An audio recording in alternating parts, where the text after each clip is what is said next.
G'day everyone, Jason here with a review of the Mondo Skeletor, Master of the Universe. This is the front of the packet, there's the Mondo label, it's an exclusive. It's a deluxe Skeletor figure, 1/6 scale collectible figure. There's the back, so there's the little spiel about Skeletor. And the same on this side. Come around to the front, there's this amazing artwork. So we get multiple versions of Skeletor. You can have Dragon Blaster Skeletor, you can have Battle Armor, you can have Terror Claws, you can have just plain old standard Skeletor. So I think this is a Velcro, so we'll open that up. So in here, we get some amazing toy photography of Skeletor in his traditional style, but with the cape goods. And then we have, in the packet, we have the Skeletor figure, we've got the dragon, which is fully articulated, it's a separate figure itself. We've got, by the looks of it, the battle armor, we've got the Dragon Blaster armor, we've got different versions of the head, like the original mini comics version of Skeletor. We've got a more standard skeleton head. We've got the toy version. We've got that's I'm assuming the dragon mist coming out of the dragon's mouth, which is pretty cool. And we've got the battle plates with the damage on them. But let's open them up and take a look at it a little bit closer. Okay, so here's the first layer of Skeletor.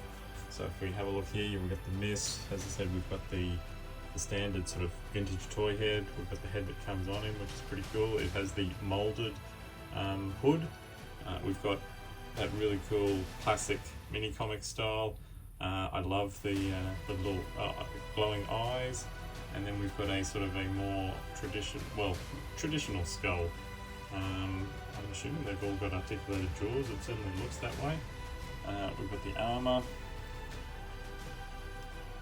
Let's see if we can zoom in on that. So yeah, the detail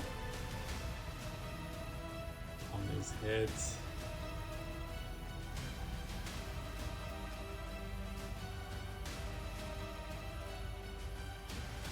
There's our Dragon Blaster, and then Skeletor in all his glory. So I think that is floating, or his body's in half. So we'll pull him out of the packet and take a closer look. Okay, so we're on the bottom layer now. So there is obviously a cloth cape and hood, and also part of the display base. So we've got the display base here and the little stand for it. We've got his version of the power sword. Let's see if we can focus in on that.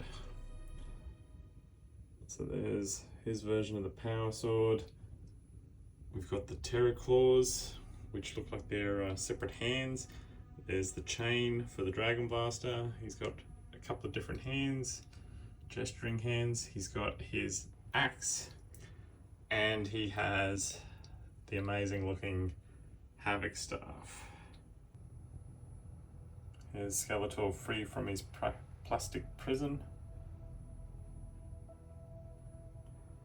He looks pretty amazing, the sculpt. He's got the barefoot. He's got some cloth goods underneath his little pauldron at the front. He's got the realistic looking bones. He's got the empty hollow socket eyes on there. He's got his wrist braces. He comes with a fist and a sort of a gesturing hand or a magic hand.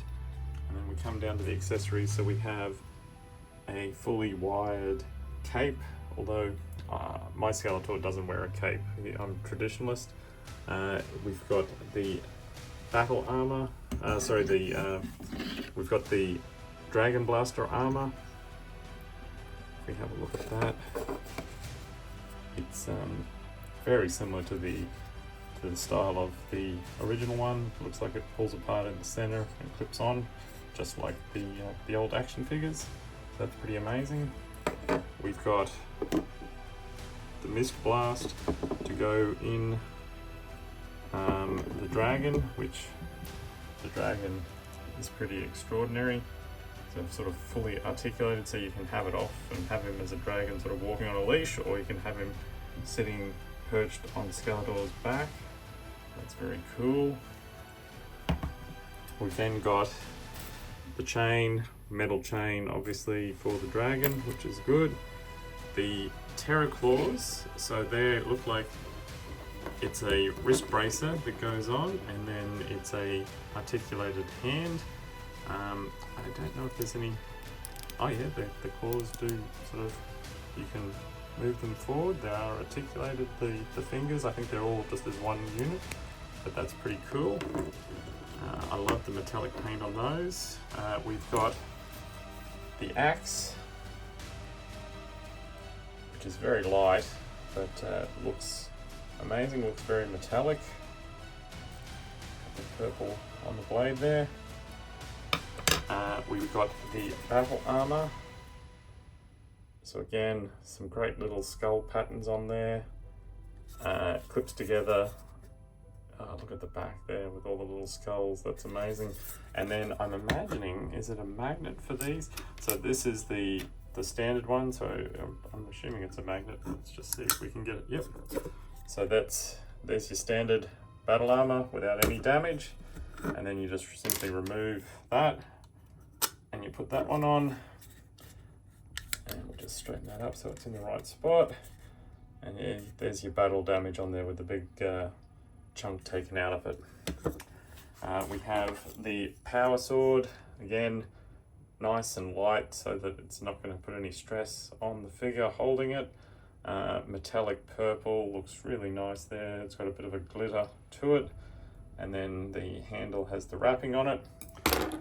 He comes with obviously two different types of holding hands, another magic hand, a fist for the other side, and then two holding hands. And then what else have we got? We have got the Havoc Staff. So the Havoc Staff's pretty amazing. I think the jaw might be articulated, I'm not sure. But it's got, again, a nice metallic sheen to it. Nice and lightweight. Got the gold on the bottom. It's got a bit of a wrap happening here. And then, yeah, the two tones of the purple in that metallic style. Very nice with a little bit of silver on there. And then we have the mini comic old school head.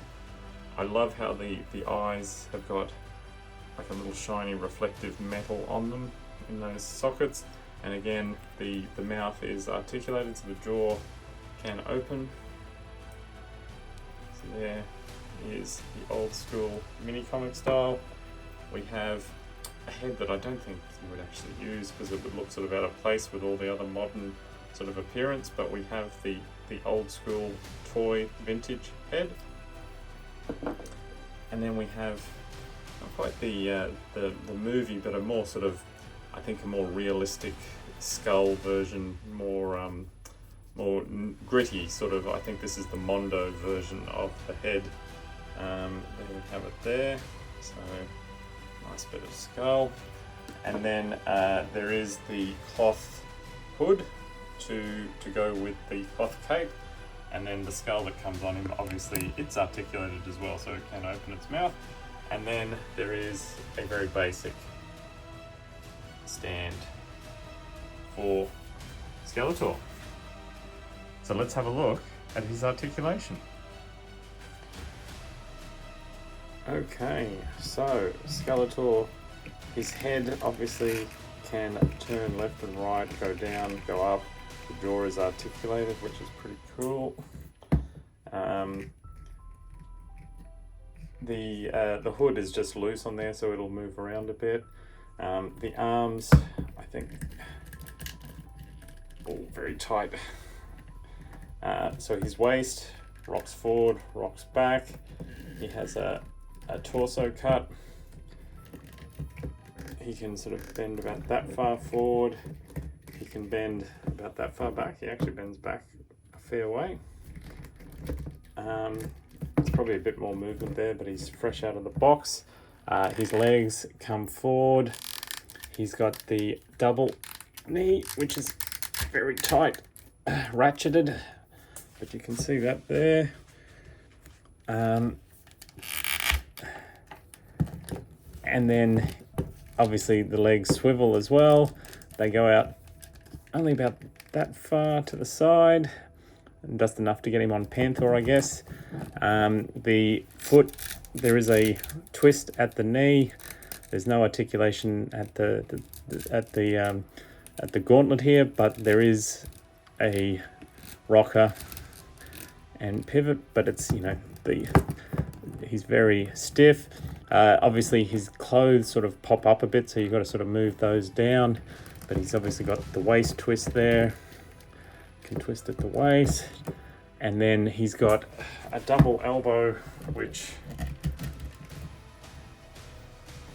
goes, probably goes to about 90, just a bit past 90. He has a swivel at the top there, but yeah, his ball joint there is very stiff at the moment. But yeah, he's got a fair amount of articulation.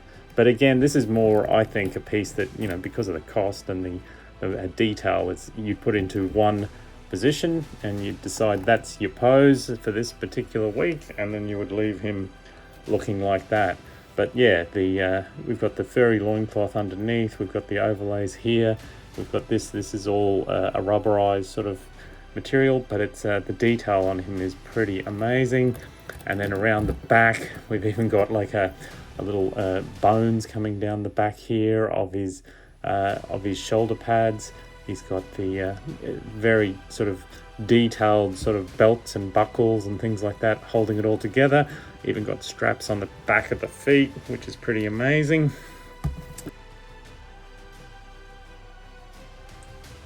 So here we have vanilla pose Skeletor.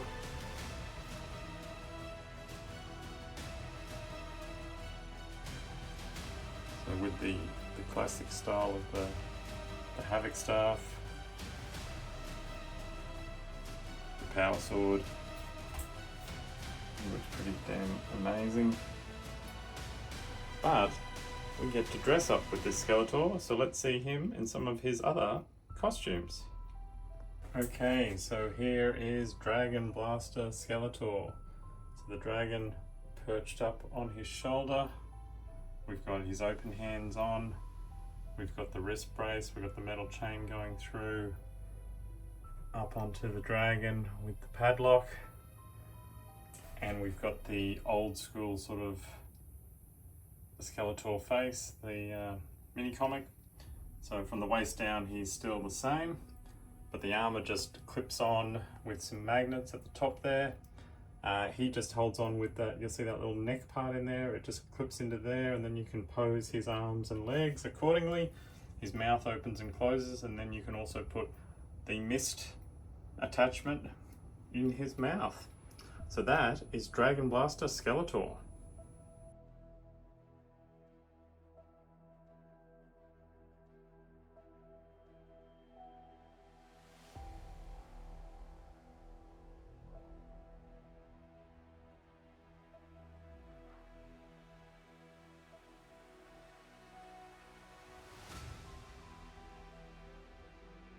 Next up we have battle armor, and we've got it with the big slash in there. So again, it clips on at the front and back with a peg and some magnets. It's a bit tighter than the other one, so it does tend to pop open occasionally.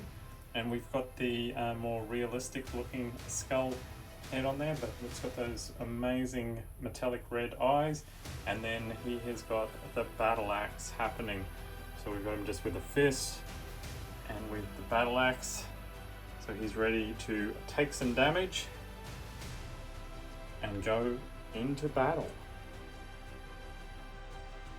Next up we have Terracolor Skeletor. So again, I've got the old school mini comic head on there, but I've got the cloth hood this time, and we've got the Terraclaws on there. They look spectacular.